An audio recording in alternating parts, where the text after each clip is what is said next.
Salam damai sejahtera buat kita semuanya.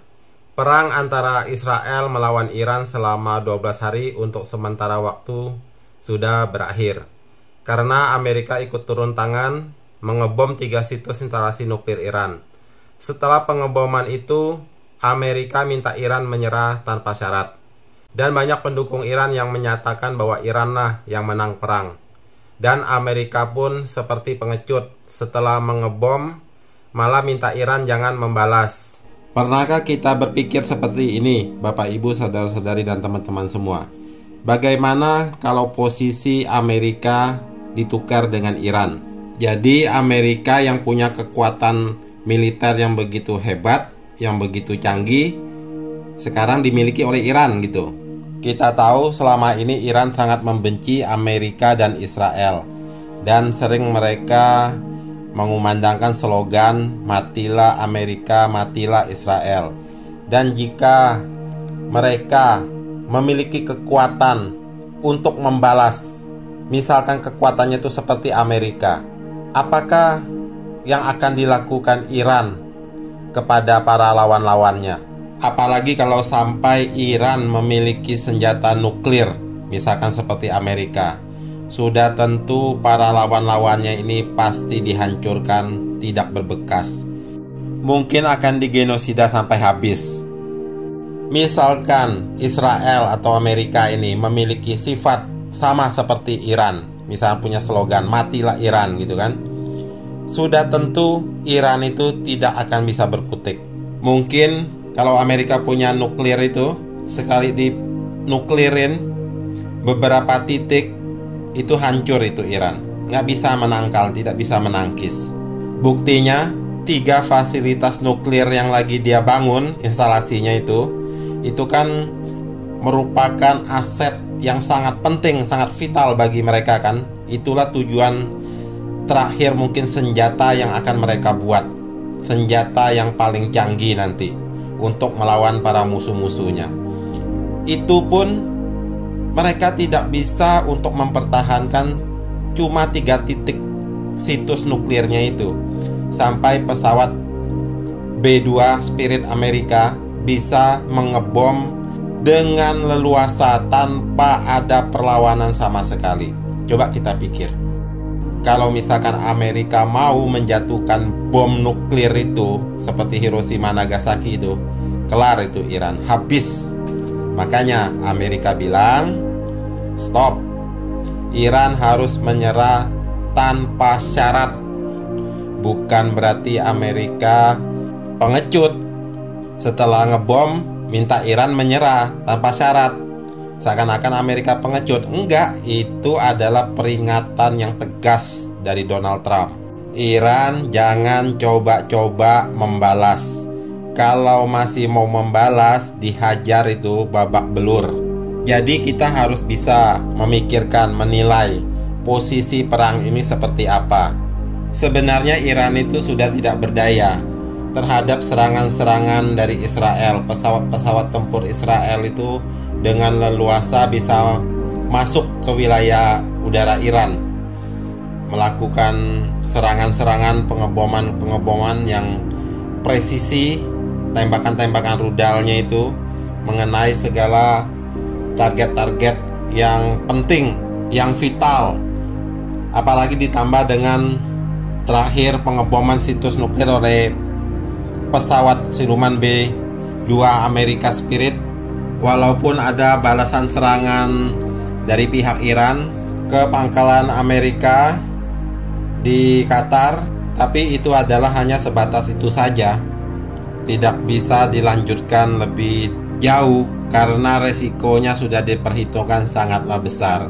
Makanya Iran akhirnya bisa menyetop serangannya dan menerima gencatan senjata yang diinstruksikan oleh Amerika Serikat, Donald Trump. Jadi di sini kita bisa melihat kebesaran hati Israel dan Amerika yang mengampuni Iran. Walaupun mereka punya slogan "Matilah Amerika, matilah Israel", tapi Amerika dan Israel punya rasa jiwa yang besar dan memiliki moral kemanusiaan sehingga mereka tidak menghabisi Iran.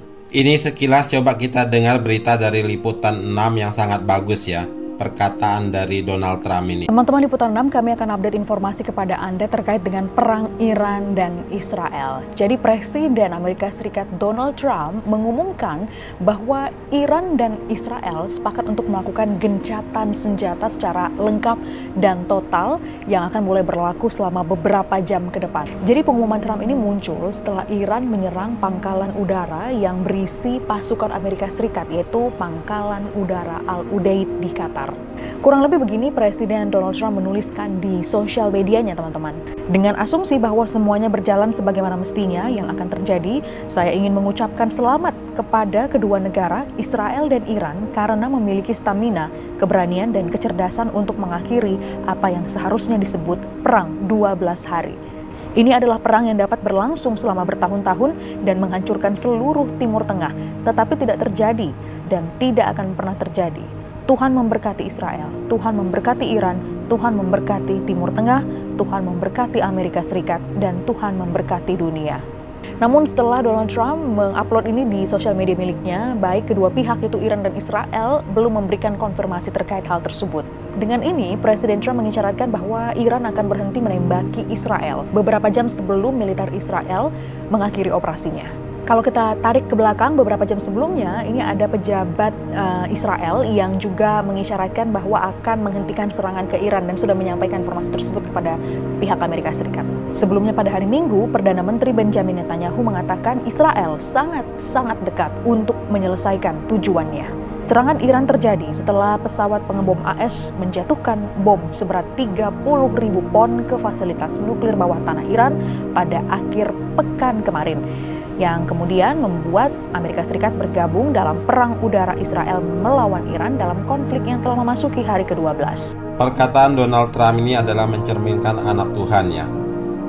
Tuhan memberkati Israel, Tuhan memberkati Iran, Tuhan memberkati Timur Tengah, Tuhan memberkati Amerika Serikat, dan Tuhan memberkati dunia.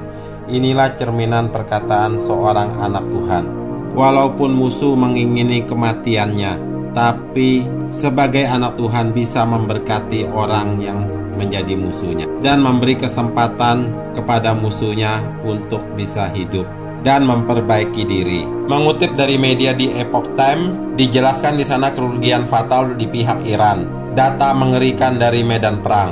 Berdasarkan data yang dikutip dari berbagai sumber intelijen termasuk laporan Israel, di situ disebutkan ringkasan kerugian besar yang dialami Iran pasca perang antara Iran dan Israel.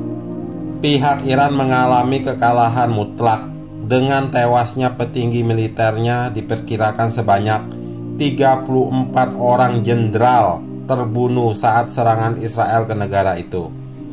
Dan sebanyak 22 ilmuwan nuklir Iran juga tewas. Jadi serangan Israel ke Iran ini sangat presisi ya. Yang disasar atau yang ditarget adalah tokoh-tokoh penting di Iran. Juga diperkirakan 80% sistem pertahanan udara Iran berhasil dilumpuhkan Israel, termasuk jaringan radar untuk mendeteksi pesawat maupun rudal lawan, dan rudal pertahanan untuk menangkal serangan udara juga termasuk yang dihancurkan Israel. Jadi sistem pertahanan Iran terhadap serangan pesawat dan rudal Israel hampir lumpuh. Makanya Israel dengan leluasa menguasai ruang udara Iran dan bisa dengan mudah menghancurkan target-target vital di Iran. 65% rudal strategis Iran sudah berhasil dihancurkan Israel, sehingga kemampuan Iran untuk menyerang Israel secara kekuatan signifikan menurun. Kemampuan Iran untuk pengayaan uranium lumpuh total karena diperkirakan 20.000 mesin sentrifugal, mesin untuk pengayaan uranium Iran dihancurkan. Apalagi 3 instalasi nuklir Iran dibom pesawat B-2 Spirit dengan bom GBU-52. Juga lebih dari 50 kota, termasuk sejumlah markas militer utama, mengalami bombardir hebat dari Israel. Fasilitas vital seperti markas Garda Revolusi dan pos kepolisian rata dengan tanah, menewaskan pula banyak staf sipil. Dalam 12 hari perang, lebih dari 60 pesawat tempur utama Iran dihancurkan secara total di pangkalan-pangkalan udara utama. Semua pesawat tempur Israel kembali dengan selamat. Bahkan pasukan udara Israel dilaporkan berhasil mengeksekusi pejabat penting Hizbullah di Lebanon, menegaskan dominasi udara mutlak di kawasan dipegang oleh Israel. Perang ini tidak akan terjadi jika Hamas tidak melakukan penyerangan kepada Israel pada tanggal 7 Oktober 2023 yang lalu, di mana mereka dengan brutal menembak semua yang dijumpai dari orang-orang Israel. Menurut otoritas Israel, korban yang tewas dari serangan Hamas itu adalah sejumlah 1.218 orang dan menyandera sekitar 251 orang. Israel adalah tanah yang sudah diberikan dan dijanjikan Tuhan kepada bangsa ini. Tapi banyak bangsa di sekitarnya yang tidak mengingini keberadaan bangsa Israel. Apakah nanti Israel akan dikalahkan? Semua sudah tertulis di dalam kitab Wahyu.